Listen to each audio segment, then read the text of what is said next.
आदाब दोस्तों, यह वीडियो मैं हिंदू भाइयों के लिए बना रहा हूँ। विशेषकर उन हिंदू भाइयों के लिए जो बीजेपी समर्थक हैं और जो अयोध्या में बीजेपी के हार के बाद वहाँ के हिंदू भाइयों को गालियाँ दे रहे हैं।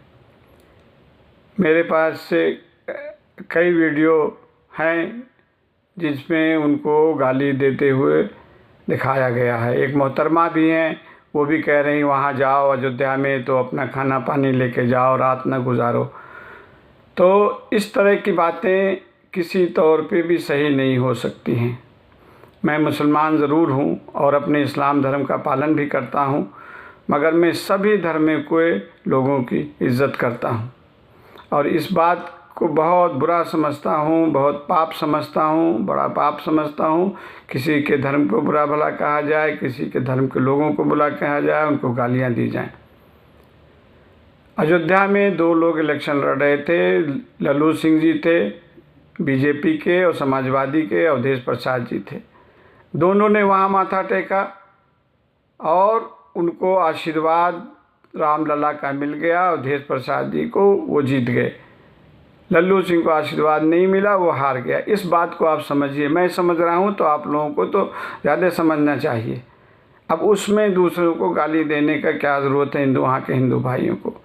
और आपको शायद नहीं मालूम है कि जब से वहाँ मंदिर मस्जिद का झगड़ा शुरू हुआ है तो अयोध्या के लोग सबसे ज़्यादा परेशान, सबसे ज़्यादा उन्होंने झेला है। कई साल हुए, 7-8 साल हुए, 10 साल हुए। वहाँ के 2-3 हिंदू भाई मिले थे मुझे, तो कहने लगे कि उस्मानी साहब मेरा तो जीना वहाँ दूभर हो गया है। रोज़ पुलिस, रोज़ कर्फ्यू और रोज़ न कुछ वहाँ लगा रहता है। एक तो वो झेला उन्होंने। उसके बाद बीजेपी सरकार ने डेवलपमेंट के नाम पे वहाँ पे जो दुकानें तोड़ी, दुकानदार रो रहे हैं कि हमारा धंधा चौपट हो गया, हमको मुआवजा सही नहीं मिला। छोटे छोटे मंदिर तोड़ गए, वहाँ पुजारी जो है उनका सब जो है सब बंद हो गया, उनको जो चढ़ावा आता था। तो इतना उनके साथ हुआ है तो उन्होंने बीजेपी को वोट नहीं दिया। और वोट देना अपनी मर्ज़ी पे होता है, ज़बरदस्ती आप किसी से वोट नहीं ले सकते। और हिंदुस्तान में सबसे ज़्यादा ज़रूरी है कि अमन सुकून इस वक्त हो। लोग कहते हैं कि भाई महंगाई, बेरोज़गारी ये ज़रूरी है। ठीक है, महंगाई दूर होनी चाहिए, बेरोज़गारी भी ख़त्म होनी चाहिए, लेकिन सबसे ज़्यादा ज़रूरी है सांप्रदायिक सद्भावना, आपस में लोगों का मेल जोल। जिस वक्त बाबरी मस्जिद शहीद हुई है उस वक्त मैं अबू धाबी में था, तो वहाँ पे चौहतराम और जैसलमल हिंदू भाइयों कई दुकानें थी। वहाँ के प्रेसिडेंट थे शेख ज़ैद बिन सुल्तान अल नहियान। उन्होंने आर्मी लगा दिया था। चौहतराम मार्केट इलेक्ट्रा रोड पे थी, आखिर में इलेक्ट्रा के टूरिस्ट क्लब के पास थी।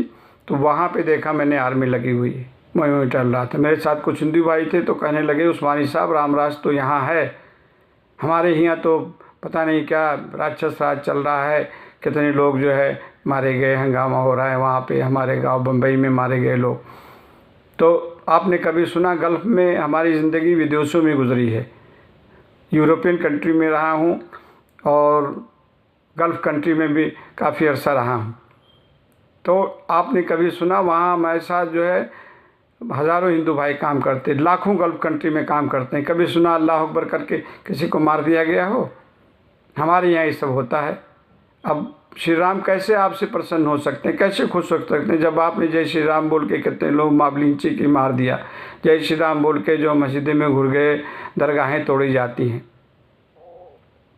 एक बात और याद रखिए कि आपका पड़ोसी, आपका जो है दोस्त, आपका पड़ोसी, आपके साथ गांव में रहने वाले, शहर में रहने वाले, चाहे वो हिंदू है चाहे मुसलमान है, अगर आपको कोई तकलीफ़ होती है तो सबसे पहले मदद वही आएगा। कोई लीडर नहीं आएगा, किसी पार्टी का भी हो। इसलिए आपस में प्रेम भाव बनाए रखें। सांप्रदायिक सद्भावना की बहुत ज़रूरत है इस देश में। और आप दुनिया में आए हैं, एक टाइम तक रहेंगे, कब जाना है कुछ पता नहीं। और जाएंगे तो उसके बाद कोई आपको याद नहीं रखेगा। 2-4 साल याद रखेंगे, 1 जनरेशन 2 जनरेशन याद रखेंगे, उसके बाद आपका नाम भी भूल जाएगी। इसलिए अपने कर्मों को ध्यान में रखें, मुल्क में अमन शांति बनाए रखें। इसी दुआ के साथ मैं अपनी बात ख़त्म करता हूँ।